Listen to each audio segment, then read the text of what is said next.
Severance, the soul factory. What if you could make a copy of your mind? A copy designed for one thing and one thing only, to suffer for you.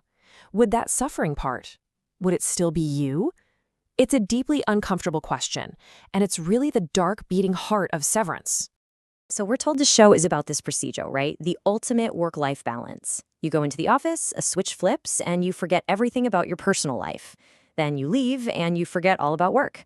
Sounds kind of perfect, doesn't it? But what if that whole idea is just a cover story, a brilliant misdirection? We get so caught up debating if the innies are people or slaves, but maybe, just maybe, we've been asking the completely wrong question this entire time. Okay, so here's the shift. Let's stop thinking about this as separation. It's not about that at all. It's about creation. This isn't some perk for employees. It's an experiment on them.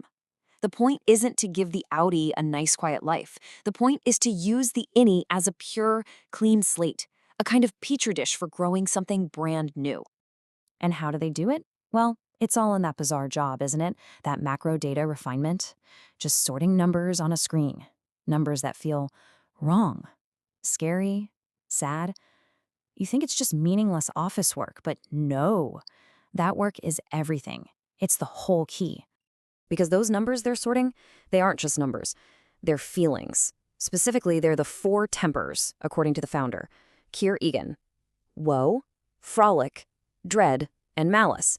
The guy literally believed these 4 things were the basic ingredients of a human soul. So let that sink in for a second. They're not just sorting data files. They're isolating raw, pure human emotion. They're taking a consciousness and breaking it down into its component parts. They're literally refining the pieces of a soul. And that brings us to what's really going on down there. Lumon isn't just another tech company. It's not about making, better office software. What they're building is so much bigger and, honestly, so much more terrifying. It's a soul factory. That's what it is. They're using people to deconstruct consciousness into those 4 base emotions. And why? So they can learn how to put them back together again. To build a new soul from scratch, a controllable one. One without all the messy stuff like trauma or grief or rebellion. They're not trying to heal people. They're trying to manufacture them. And once you see it that way, the whole show just changes. Suddenly, it's not just a clever story about a weird office. It's a mirror. A really chilling one, actually. It starts to feel like it's about something we all do every day without even thinking about it.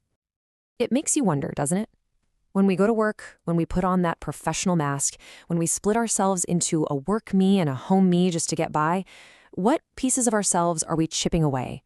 And the real question is, who are we leasing those little pieces of our soul to, day after day?